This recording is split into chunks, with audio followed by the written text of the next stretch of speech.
Euromaxx highlights, and here's your host, Anne O'Donnell. Well, welcome to Euromaxx highlights. We've compiled our favourite reports of the week for you. Let's have a look at the top three. Eye to eye, a German photographer uses drones to shoot national monuments. Perfect pitch, how crowdfunding helps to get fresh ideas off the ground. And canine confusion, a Finnish magician bamboozles dogs. Well, they've revolutionised the world of imagery, stretched the limitations of journalism, photography and cinema. Drone cameras, a thing that looks like a toy, but it's anything but. It actually gives you perspectives of places once thought to be impossible. German photographer Heiner Müller-Elsner works with one of these wonder gadgets, and he told us about the thrill of the unknown in his latest monumental photo series. It's not often that you can look at this statue eye to eye. Otto von Bismarck, the first Chancellor of the German Empire, towers 34 meters above the city of Hamburg. But up here, we're looking down at him.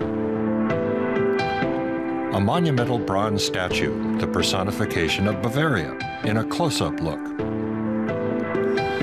It's an unusual perspective, made possible with a camera mounted on a drone.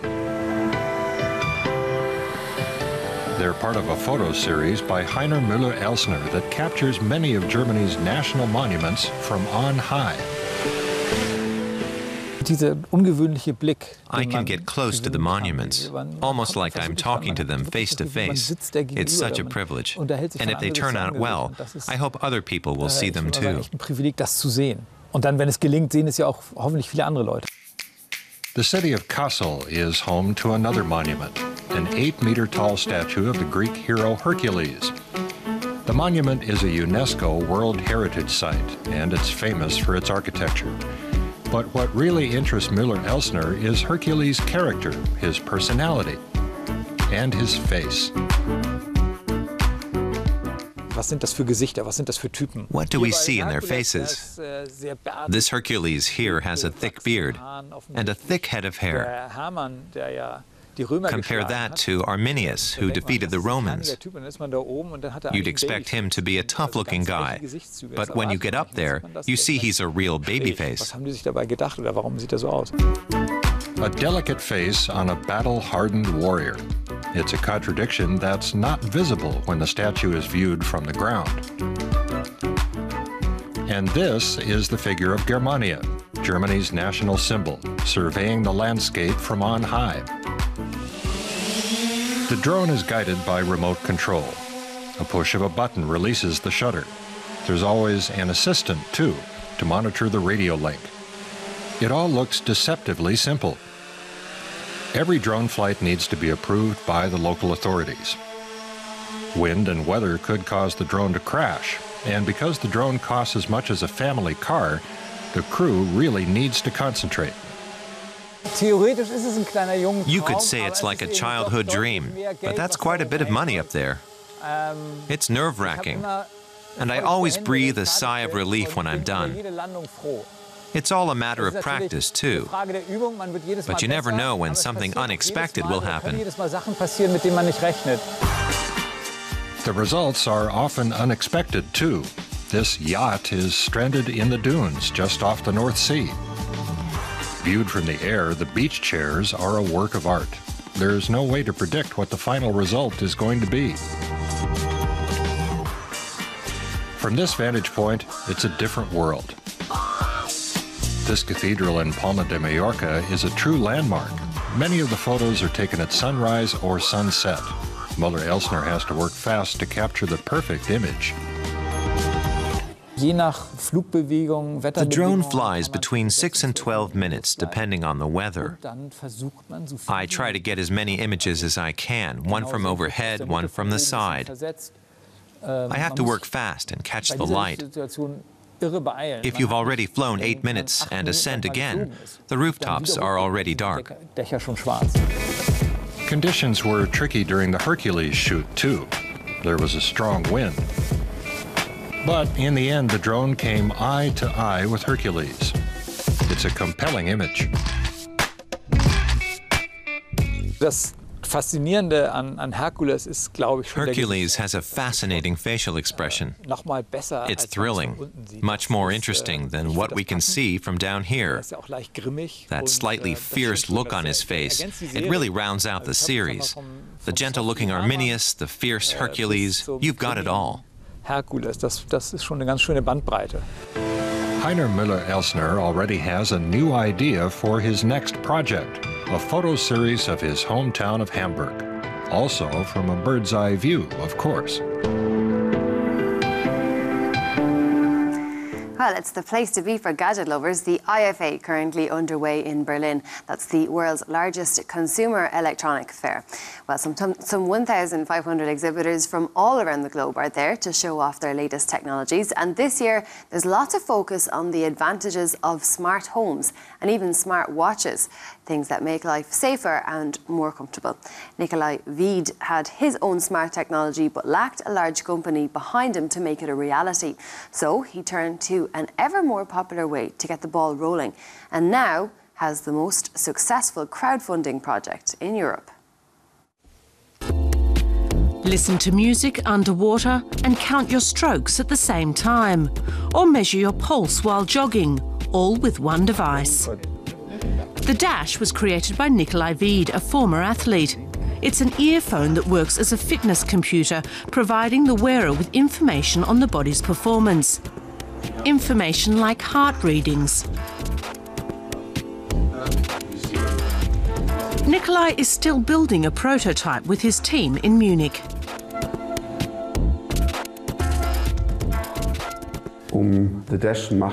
We had an incredible number of challenges in making the Dash, and we're still dealing with them. It's a tiny little computer that's as powerful as a laptop was 15 years ago, but it's so small that it doesn't go on your ear, but actually in your ear. And there it gives you support in whatever you're doing. He came up with the idea for the Dash 2 years ago, but he struggled to get funding for the project. Investors felt it was too much of a risk. So Nikolai looked to a crowdfunding platform instead to see how much interest there was for the concept. The reaction was incredible. Almost 16,000 people invested more than €2.5 million. Nikolai says being genuine is the key. That's the secret to this whole project. The people who are behind it, who thought it up, and who work on it every day are the same people who are presenting it. Not an advertising expert or an actor, but someone who made it. You can talk to this person and get answers from them. It's Industry 2.0. Das ist Industrie 2.0. Customers made the development of the product possible and have a share in the product. So designer Arne Lohmann wants to satisfy as many of them as possible. With support from hearing aid manufacturers, he came up with a device in 3 sizes to fit ears of all shapes and sizes. We scanned thousands of ears and used that data to generate a model ear. It's basically the typical ear based on all the other ears we scanned. And I built the product to fit that. All of the product's surfaces were developed to fit that inner ear. Then we used the 3D data to develop a product. And that took between 1 and 200 steps. Crowdfunding offers developers with unconventional ideas an alternative to banks as they seek the financial resources they need. Ideas like the hoverbike. A British company received almost €80,000 to make this. It's just a model for now, but it could become the world's first flying motorbike. Then there's the Panomo, a camera ball designed by an inventor in Berlin. It takes panoramic pictures in mid-air. After a successful crowdfunding campaign, banks were willing to provide loans for the project too. And how about making music from vegetables, or any other item for that matter? A London-based company makes kits allowing people to turn more or less anything into an instrument. That's after drumming up more than 90,000 euros with crowdfunding. Carsten Wenslav has been following the growth of crowdfunding sites for years.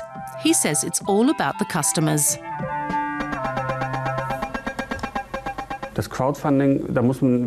You need to have a crazy idea or find a niche. You've got to think about your target group, and crowdfunding determines whether they'll pay for the product. It has to be authentic. Nikolai Wied quit a high-paying job to make the Dash.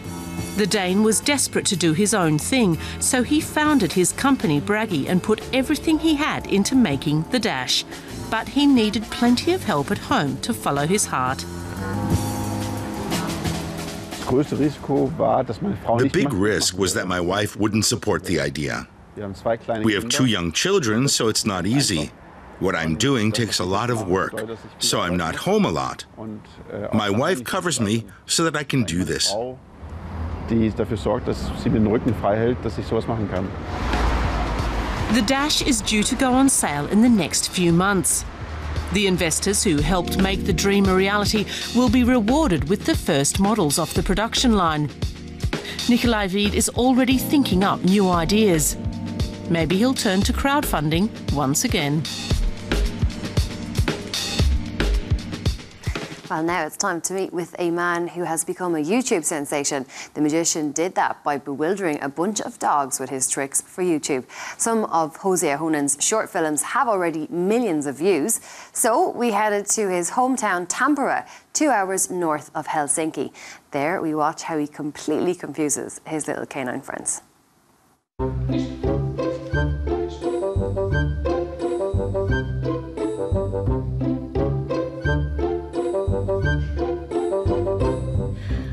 The disappearing act, one of the oldest magic tricks in the book. But to a dog, it's very new and disconcerting. He just had the treat right in front of his nose and suddenly, poof, it's gone.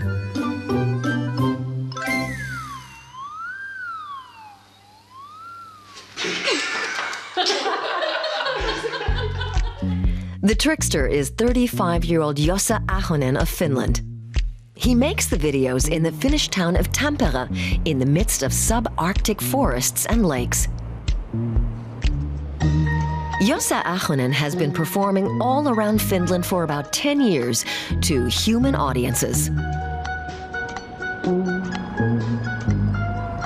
But a few months ago, he had dogs among his spectators. The first time I tried the trick, this is actually how you can do it in home as well. You don't need anything to do this. So could you sit?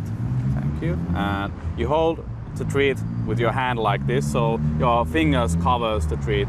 And you put the treat on top of your head and you go. The dog's varied reactions gave him an idea. Jossa Ahonen modified the trick, and 27 dog owners and his brother answered his Facebook invitation to take part. His brother is game for nearly anything. It's always fun to see your brother with a big dog and maybe get attacked now. He didn't exactly get attacked, but the reactions were surprising.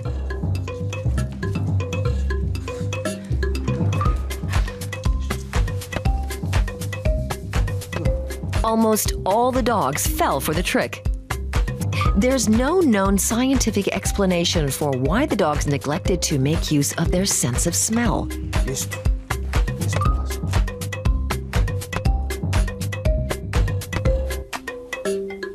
Dogs are so good like performers, and they are like real and honest, and they don't fake anything. They are like what they are. Ahonen, who's also a graphic designer, edited the footage into 2 videos that he titled simply Magic for Dogs, Parts 1 and 2. The first video went viral immediately, racking up nearly 15 million hits last time we checked. I uploaded it in YouTube on Friday night. I went to sleep and my girlfriend woke me up, I think on like 9 a.m. and shouted it got like 40,000 views on YouTube. And I was like, what? And by the end of the day, it was million views, and then I had like a champagne bottle opened. In August, he was bewildering canines yet again, this time with the levitating sausage trick. Many animal behavior researchers are eager to witness the video shoots firsthand, and fan mail has come in from all over the world. Several people have emailed the same story, that they were having a bad day and they watched the video and they felt great after it. So I'm very happy that we have like spread the happiness around the world with this stupid little dog magic video. How dogs react to human barking. In this video, Jossa Ahonen has asked a friend who's a voice imitator to help him see how dogs react when humans begin to speak their language. It's also proving to be a hit for Ahonen, who's having a howl with man's best friend.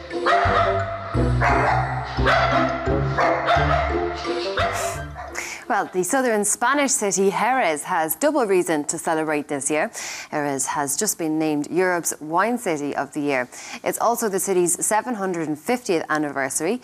Jerez was where sherry was invented by fortifying wine with brandy, and remains to this day the region's main export. Euromaxx went along to find out about the wine festival there and watch the grape processing and, of course, take part in the festivities.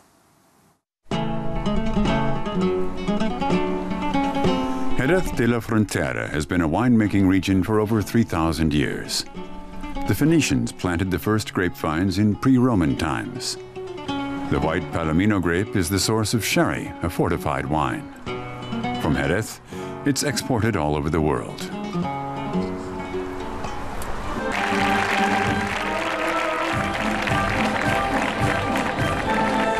The Andalusian city celebrates the end of the grape harvest with a major festival dedicated to the wine. To start off the festivities, the grapes are pressed by foot.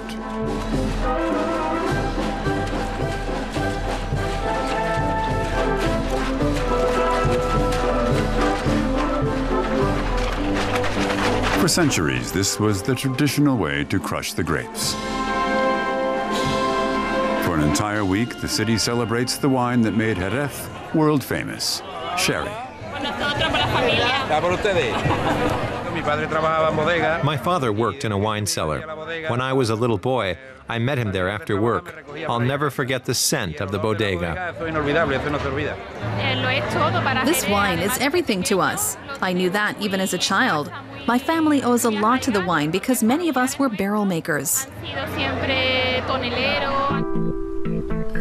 One of the local wineries that cultivates this 3,000-year-old tradition is the Bodega Luis Perez. But the winery itself is a newcomer, founded just 12 years ago. Luis Perez used to teach viticulture, or wine growing, at university. Now he puts his ideas into practice in his own winery. He doesn't produce sherry, though. Instead, he produces red wine, which was widespread in the region up until 200 years ago. He's planted over 20 grape varieties. The climate is ideal here. And so is the chalky soil, which does a good job of storing water in this rather arid region. The grapes are harvested by hand and processed immediately. The vineyard focuses on quality over quantity. We have small plots of land. Whenever a plot is ripe, we harvest it that same day. We don't wait. We harvest the plots one by one. Luis Perez has made it his mission to prove that Jerez can do more than just produce sherry.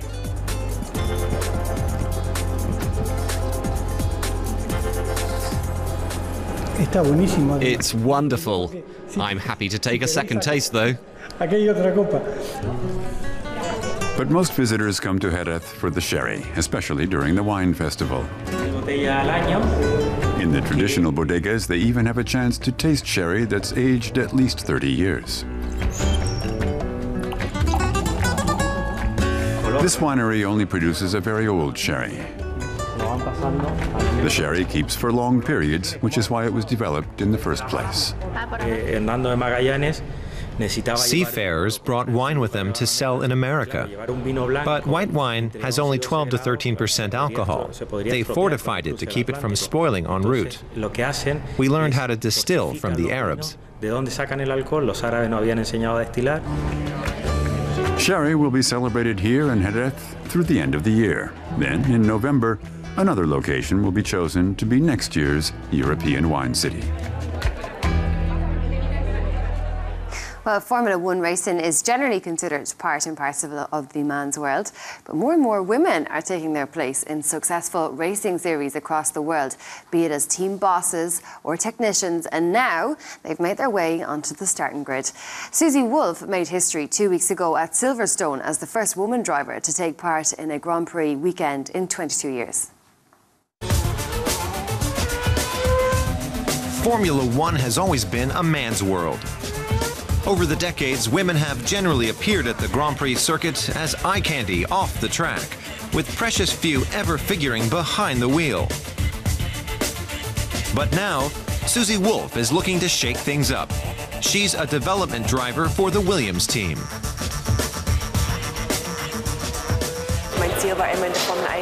My goal was always to be in Formula One, and here I am. It's a male domain, but it's also my domain. I drive because I love motorsports, not to show what women can do. The Scottish speedstress has been driving since she was 8. She competed in various racing formats before joining Williams in 2012. This season's British Grand Prix saw her become the first woman to participate in a Formula One weekend for 22 years. Before my test run last year, a lot of people laughed at me for thinking I could drive in Formula One. But I did a good job, and they stopped laughing. Wolff isn't the only woman making waves at Williams. Claire Williams, the daughter of founder Frank, is deputy team principal. She chose Wolff ahead of a raft of other male drivers. Her decision was down to ability, not a token appointment. When she puts her helmet on and she locks that visor down, there is no difference. They're there to drive that car as quickly as they possibly can and get as many points for their team as they can. And I don't believe that there is any difference when it comes to a man and a woman in a cockpit. Over at the Sauber team, Monisha Kaltenborn is in charge. And she likewise hired a female development driver, Simona De Silvestro. Meanwhile, female technicians and engineers have become a regular sight in the pit lane. In Formula One, performance is all that counts. If you're not good enough, you don't last long. What's happening in Formula One is organic. No one said we need more women. They're coming into the sport because they're good enough.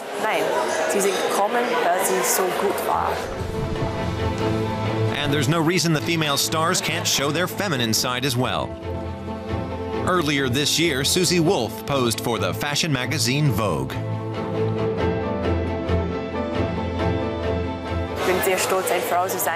I'm proud to be a woman, and I'm feminine.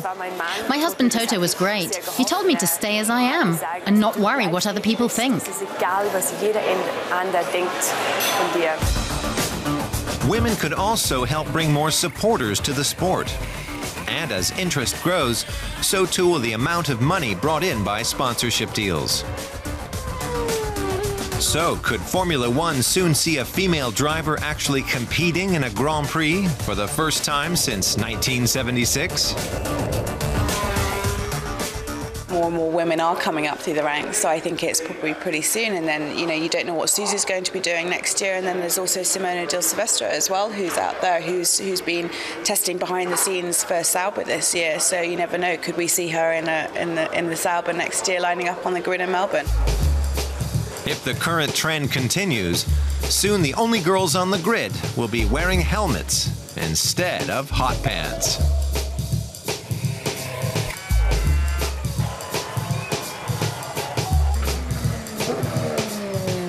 That's all we have time for today. All our reports are available online on our website if you want to catch any of the repeats. Thanks for watching, and we'll see you tomorrow for more. Bye-bye.